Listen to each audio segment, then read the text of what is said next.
a moment for defining the global peace and the future of our world, and for the security and the global credibility of the European Union. So let me start by talking about this event. Dear colleagues, dear ambassadors, this is a moment in which we have to have a look at the world disorder and to try to look for references that goes beyond the classical wording on disorder and crisis. In order to have this talk with you, I try to put my ideas in order, getting away from the phones and from the daily events than the never-ending flow of news, which are most of them rather depressing. Well, the first conclusion that I got from my thinking on these days is that more and more we are living in a world characterized by a greater multipolarity and fewer multilaterality. The world is full of poles. Not all of them are equal. We are very, very far away from the world in the 19th century following the Vienna Congress when 5 European powers steered the world. And multipolarity is not only referred to military capabilities and wealth. It's not only the military and the economy. It's also about the thinking, about different truths and different approaches to the world. It's clear that in strategic terms, we have to cope with two big superpowers. They are not fully at par yet, the United States and China. But look, when China opened to the world in the middle of the 70s, it was 1% of the US GNP, 1%. And today it's 80% of the US GNP. Amazing, no? In short time, from 1% to 80%. This is going to mark this new bipolarity, is going to mark our future, but there are other poles. There are other poles. In fact, there are maybe a dozen of poles which are strong and indispensable regional actors. And we are one of them. We are in an intermediate position. We are not a full-fledged great power. We are not a military alliance. We are not even a state. But we are much more than a regional power. And in this world, everyone is trying to bargain with everyone, and there is not a clear consensus on values and on desirable outcomes. It is a fragmented and transactional world. Certainly this description is oversimplified, but it's clear that the fact that there are plurality of different actors, it increases the entropy of the system, and it has an impact on multilateralism, which is weakened due to the lack of global consensus on values and interests. And you can see that at the United Nations, where the United Nations Security Council is unable to reach any kind of agreement, and then they go to UNGA, and then UNGA bypasses the vetoes of the Security Councils, and these decisions are rarely implemented because they are not binding. And even the Security Council resolutions are neither implemented. So in this context, we have to continue fighting for multilateralism because it is the best recipe against power politics. And we Europeans, we have to reflect on how we can revive multilateralism. I hope that during this week, a lot of ideas will come from you, among ourselves, in order to, from your experience, from the field, to think about it. Now going to concrete things. I'm not going to talk about everything because it's impossible, but let me start with the most burning issue, which is, of course, the explosion of violence that we had witnessed since the 7th of October 2023. When I woke up this morning, by the crisis room phoning, I had the same feeling that I had on February 2022 when the bombs started falling in Kyiv. I had the feeling that this was a moment that was going to determine the future for decades, and we were in an inflection point in the history.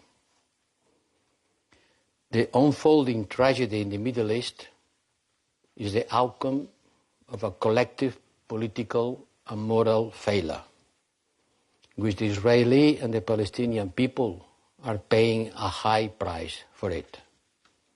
And this price will continue increasing if we refuse to see the situation as straightforwardly. This moral and political failure is due to our real lack of willingness to solve the Israeli-Palestinian problem. Yes, we committed formally on the two-state solution, but without having any credible roadmap to achieve it. And today the substance of the Israeli-Palestinian problem is not religious nor ethnic. It's a national problem. It's the problem of two people who have an equivalent right to exist on the same land. So they need to share this land. And please have a look at the Obama paper, the Obama thoughts on Israel and Gaza. It's very inspiring. Yes, two people on the same land, they have to share it. And the problem is that today we don't have any kind of agreement on the terms of this sharing. Oh yes, we had. Remember Oslo 30 years ago? Yes, we had. But we have not implemented it at all. That's the problem. And in the meantime, the violence has increased. The figures are appalling, really, not just on the last terrific attack of Hamas against the Israelis and the answer from Israel. It's not just about it. Since 2008 to 2023, before the 7th of last month, the number of wounded and casualties was really too much. What has happened? Why Oslo agreements have not been implemented? Because the forces of denial in both camps have continued growing under the hubris of some and the desperation of others. In Israel, the colonization of the West Bank has been progressing with impunity and violence against the Palestinians, and this has become even more brutal after the 7th of October. 30 years ago, there were 270,000 settlers in the West Bank. Now there are 700,000, almost 3-4 times more. In Palestine, the total lack of perspective and diabolic calculations aiming at favoring extremist forces have led to the marginalization of moderate forces to the benefit of radical forces stunned by hate. And last year in the West Bank, there were 154 Palestinians killed and 20 Israelis. This year to date, this number is almost 400. And the barbarism of the Hamas action against Israel civilians, which is absolutely injustifiable and inexcusable, puts us in front of a paradox that in the recent years, we believe that the Israeli-Palestinian problem was to be circumvented even if the situation in the ground was continue deteriorating because of the Abraham Accords. And this illusion was shared by everyone, not just by us, by the West. And it was believed that by many that the normalization, desirable normalization of relations between the Arab states and Israel would bring peace between Palestinians and Israelis. It hasn't happened. It hasn't happened.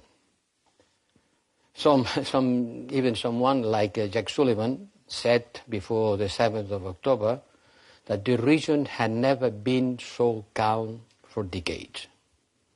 Never been so calm for decades. So how can we explain such a blindness? How can we interpret these contradictions? For me, the crux of the matter is that the Israeli-Palestinian conflict is no longer an Israeli-Arab conflict. What is now is becoming a religious or civilization fight.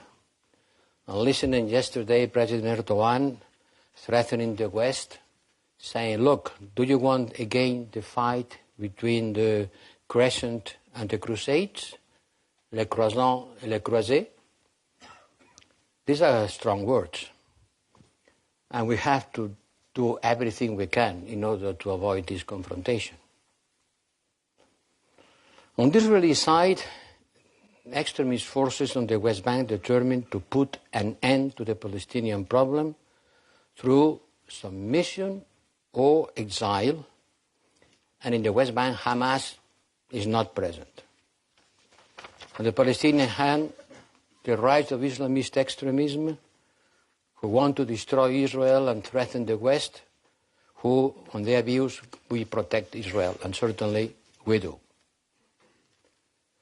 But as Obama said, the way Israel prosecutes the right to defense matters. And there is not a successful military operation without a political strategy behind. And the military strategy of Israel has also to abide by international law, including the law that seeks to avoid, to every extent possible, the death and suffering of civilian populations. Ignoring the human cost could ultimately backfire. I am mentioning Obama, but I can also mention a citation from Condoleezza Rice, who explains very clearly many years ago, in 2011, that we see always the same scenario. Hamas provoke, Israel responds military, and the international community wrings its hands. And Condoleezza was saying 12 years ago, this time is not different. I wonder for how many years all the U.S. secretaries will have to look for the fine line between the Israel right to the self-defense and protect U.S. interest with a broad of allies and friends. The overreaction of the Israelis at the end makes them to lose the support of the international community. And it comes once and again. 2011, 2023, we are in the same place. Well, what do we have to do? First, I think that we Europeans, we have the moral and political obligation to be involved, not only by providing aid, but contributing to a durable solution. We have a certain experience on the state building, and our capacity to contribute to a political solution will be a major test for our credibility. Certainly in the short term, the first priority is to break the peace of violence. And this is not going to be easy, because the humanitarian tragedy in Gaza is unprecedented. President Biden has been asking Israel not to be blinded by rage. And I think this is the message that the best friends of Israel have to send to them. Not to be blinded by rage. The right to defense has to be performed in accordance with international law, as the European Union Council has stated. But one thing has to be clear, we will not go back to the situation of 6 October 2023. This has to be an opportunity for peace. This is the core issue that we have to address. There is no military solution to the conflict. Without a political strategy, no one has to win a battle against the terrorism. You can crush people, but everywhere we have to look for political solutions. Even if Hamas is uprooted in Gaza, this will not solve the problem of Gaza, let alone the West Bank problem. So overreactions are always understandable, but never effective. And the words of Condoleezza Rice resound to me as if they had been said this morning. They were 12 years ago. I think that we have three responsibilities. we must continue sticking to a firm but balanced position and to avoid importing in Europe this conflict at all costs. Only in France, since the 7th of October, it has been 1,000 anti-Semitic acts. This has to be fought. Anti-Semitic and anti-Muslim sentiments are totally unacceptable. And I want to thank you here in person, the work of our teams in the ground, for their remarkable contribution for me to be fully informed about how the daily conflict are going on. The second is that humanitarian solution, call it truce, window, whatever, but we need that violence recedes and the international humanitarian law being respected. From this perspective, I think that a humanitarian pause counterbalanced by an access to hostages by the international community of the Red Cross as a first step to their release is an initiative in which we should work. A massive increase in humanitarian support, the evacuation of third country nationals from Gaza, a proportionate Israeli response. All of that is necessary, as necessary it is to keep channels of communication with Israel, with the Palestinian Authority, with Qatar, with Egypt, with Saudi Arabia, and of course the US and the UN. But the important thing is to think about a comprehensive and definitive settlement which is clearly out of reach today. Today is out of reach. But on the modalities of a political process involving Israel, the Palestinian Authority, the Arab states, the European Union, Turkey, United States, and Norway, who has been playing an essential role in the past. If we don't succeed, this is the last chance for the two-state solution. If we don't succeed, we will be definitely in a spiral of violence and mutual hate for generations. So let's engage on that as much as we can. It will be the most important geopolitical challenge for us. But not the only one. Don't forget about Ukraine. More than ever, Ukraine is a struggle to fight against the Russian invasion. If Ukraine loses, we lose. We need to keep our unanimity and our unity in supporting Ukraine. We are the first provider of support to Ukraine. We are, more than the US. You know the figures. The prospect of membership, the development of a substantial economic and financial assistance program, military aid through the European Peace Facility, bilateral channels, the provision of security guarantees are essential components of our work. And this must make the Ukrainian military offensive, which is facing hurdles, to contain the Russian invasion and to recover its territory. You know, the Russian losses are very important, but Russia can repower. It's ready to sacrifice even more men and equipment without any concern about what is the human cost of that. Before Putin, Stalin believed that quantity is itself a source of quality, as human life had no meaning and not value. What is unbearable for the Ukrainians in terms of human cost is maybe bearable for the Russians in the short term. So the only solution is to continue engaging, supporting Ukraine and remaining united on that, because our core values are at stake. Beyond Ukraine, we should not miss the challenge of the enlargement. Ukraine has come a new candidate and is pushing the queue of the former candidates who were waiting for years. And the whole queue will move. And I think that we have to recover the time that we have lasting in an endless process of membership. Both wars are different, completely different. There are causes and consequences. But let's be frank, the crisis in the Middle East is already having a lasting impact in our policy in Ukraine. During my recent visit to Washington for the summit, together with the two presidents, Commission and the Council, I had the opportunity to express my concerns directly to President Biden and my colleague Blinken that our international support for Ukraine may erode in the light of what is being seen as the practice of double standards.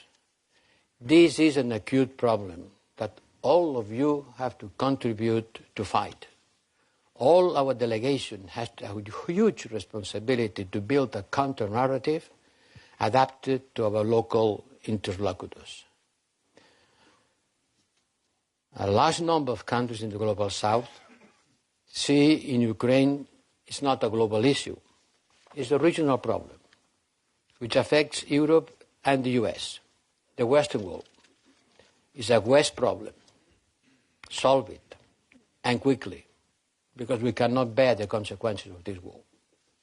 And they will take advantage of the crisis in the Middle East to underscore what they see as a contradiction in our positioning, or even a contradiction among Europeans, as expressed during the last United Nations resolution vote. I think that we have to reaffirm our support to the United Nations and the Secretary General, who is making huge efforts on all fronts, and you, as ambassadors, you have an important role in order to accommodate your language to different contexts, talking as much about resilience or sanctions as to talk about containment, building, and reconciliation. This is part of your skills. This is part of what I am expecting for you. But never make the mistake of framing global issues in terms of the West against the rest. We have to reject this mental frame. It would be devastating on our perception in Asia, Latin America, and in Africa. We are not the outpost of the Western world. We are the keepers of global and shared values based on United Nations Charter. And this is the alpha and omega of my message. We are the keepers of global and shared values based on United Nations Charter. Everywhere, every time. This is our message. It's not the West against the rest. It's the values of the United Nations Charter as the best ground of the multilateralism. Please convey this message loudly. Knowing that every country in the South has its own circumstances and values, and they consider that they have no reasons to place the Ukrainian challenge above their own priorities, which are related to climate change, digital transition, indebtedness, and they want a better representation within multilateral institutions. Yes, it is an expression of this multilateral world I was talking at the beginning. And we have to take care of that and understand this mental framework. It's not the West against the rest. We are the supporters of the values of the United Nations Charter as the basis of multilateralism to save the peace in the world. And then apart Russia, there is also China. How not? China is the big elephant in the room. I was in China last month, and we will hold the next EU-China summit in 1 month approximately. I went to China and I conveyed 5 key messages, which seem to me what should guide our policy toward China, our foreign policy, determined by the European Union Council. First, we don't have any desire to block China's rise or to engage in a strategic competition with it. And we don't have any difficulty on clarifying our position on Taiwan to Beijing. We will continue developing multifaceted ties with Taiwan, which don't imply recognition of its sovereignty. Second, remain firm on the idea of systemic rivalry with China. They don't like it. I understand. But I explain them to my Chinese interlocutor that certainly in some things we are rival because we defend different socio-political systems. And the rest of the world is looking at us and trying to choose between the one and the other. And China aims to roll back our universalist view of rights and taking the countries of the South, which sometimes are closer to Beijing than to us, as witness. We have to accept this rivalry confrontation with China. But being rivals doesn't mean that we are enemies. We are just presenting different eco-political systems. So this will go to other arenas. They will go also to the digital technology and artificial intelligence that will frame the way the society works. Don't try to escape. Yes, there is a rivalry, an intrinsic rivalry, because we have different socio-political systems. We are not enemies. We have nothing against the rise of China. It has a role to play in the world. We need China. But the third point is that we make China to understand that it will be difficult for China to maintain its access to the European market at a time when European companies are finding it increasingly difficult to work in China. We have a gigantic trade deficit, 400 billion a year, and growing very quickly. 60% growth in the last 2 years. This is not due to a simple difference in competitiveness. This is the China argument. This abyssal deficit is largely attributable due to the very high level of public subsidies granted to Chinese companies, as well as to the ever-increasing barriers to entry into the Chinese market. And the problem is becoming more acute as China's export leads affecting our main industrial sectors in which we have had traditionally an advantage, automotive and chemical industries. If China continues to deny the reality and consequences of this imbalance, it runs the risk of seeing a rising demand in Europe for more protection. We are not protectionist, but maybe we have to protect ourselves. If China don't open, maybe we will have to close. And this is something that has to be discussed, and it makes me to go to the fourth point, de-risking. De-risking is not designed to get out of China, but simply to do what China is already doing, to diversify sources of supply and therefore diversify risk. I told them by the university that we are just following the advice of President Xi when he said China needs to build a domestic supply system that is independently controllable, secure and reliable, so that the self-circulation can be accomplished at critical moments without having strong dependencies on others. Okay, this is de-risking the Chinese characteristics. And we have our own de-risking, which at the end is more or less the same thing. Common sense. But common sense doesn't need to be with a bellic accent or ideological dimension.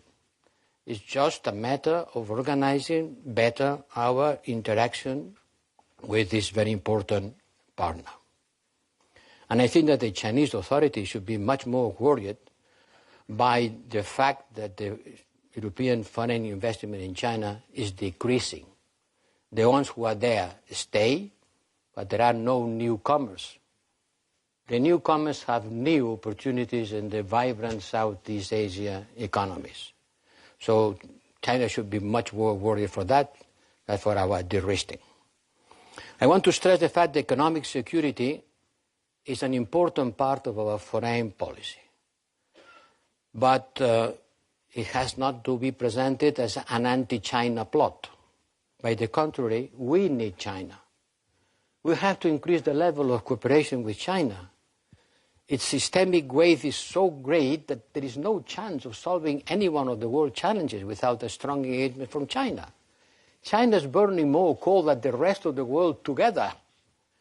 So how can you pretend to solve the climate change issue without a strong engagement from China?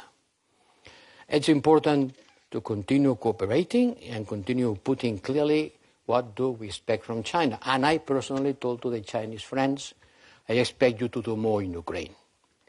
We don't expect China to take our position, but yes, to engage more with Ukrainians, particularly on humanitarian aid, and convince Russia to get out from Ukraine. Well, I should talk about Armenia, Azerbaijan, Libya, Ethiopia, Sudan, Yemen, Iran, GCPOA, Myanmar, Afghanistan, Serbia, Kosovo. Don't worry, I will not do.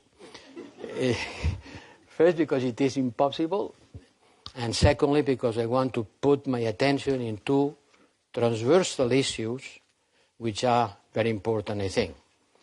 Transversal. One, security. Remember, I am the High Representative for Foreign and Security Policy. And security policy. And we need to strengthen our security policy. This has to be understood in the broader sense, not just military. Economic security is becoming an increasingly central part of our foreign and security policy. It doesn't mean that we want to close. On the contrary, we want to develop more investments and trade links all around the world. The global gateway is there for that. We have to abandon the old-style extractivism. Where is the lithium? Where is the lithium? People in Latin America look at us as the one who comes once again looking for minerals. No, it's not a matter of where are your minerals. It's how can we build with you partnerships in order to use your natural resources, you add value, and you benefit from our demand. We have to have a look at the Inflation Reduction Act consequences. It's not a minor thing. And we have to continue working for the enlargement, which is maybe our most important foreign policy. In the meantime, the European political community has to be developed. And on security, I am very happy to say that the strategic compass is going step by step, advancing. We hold the first military exercise among European Union armies out of the NATO framework in Spain the other day, almost 3,000 soldiers from 9 European Union countries. This is the rapid deployment capacity on the way, on the making, and it will happen. And it will be the greatest contribution of this legislature, to make the security policy high in the agenda. Our work on Sahel. Sooner or later we will suffer the consequences of what happens there. More military juntas means more insecurity, more instability, more migratory flows towards Europe. Our strategic patience has not led results. In Niger, our lack of unity among Europeans has weakened the answer of ECOWAS, and we have failed to support African solutions for African problems. One of these mantras that we repeat, like the two-state solution, that in practical terms doesn't follow. All in all, we are making progress in the field of security and defense, but much more has to be done. We need more financial needs, and we need more coordination among our armies. The second transversal thing is the relationship with the Global South. Global South, I don't like the word. There is a complex set of people, very heterogeneous, with different positions, but it's a concept that has been through the public debate, and now today is being used by them. So we cannot avoid the fact that they call it and they feel it as being something that exists. As an answer to the West that dominated the world in the last 500 years, we understand now that it's over intellectually, but I think that we haven't taken yet the consequences and the practical conclusions of this new reality. Yes, the majority of the countries has condemned the Russian aggressions against Ukraine, but it has been doing a lip service. Our sanctions has not been followed by many. And the current Israeli-Palestinian conflict will increase the accusation of double standards. There are two things that have to be taken into account when we talk about the resentment against the West. One is the pandemic, and the other is the climate change. Have a look at the graph of the number of vaccinations across the time since the pandemic started. And you will see that in October 2021, 2 years ago, we, the high-income countries, we have had 1.4 doses per head. 1.4. If you were an inhabitant of a low-income country, you had 30 times less. 0.04. 30 times less. Yes, we have been the greatest provider of vaccines. Yes, we have been the greatest exporter of vaccines. But the reality is that when we had 1.4 doses per head, they had 30 times less. And this was a matter of life or death. And they had that very much present. They were lagging behind us. And the second thing is climate change. If you talk about climate change, keep in mind that we are responsible for almost 25% of the accumulated global CO2 emissions, almost 1/4. Africa, where there are 3 times more people than here, is responsible by 3%. And South America is responsible by 3%. So it's understandable that they tell us, yes, there is a problem. Certainly there is a problem, but who created the problem?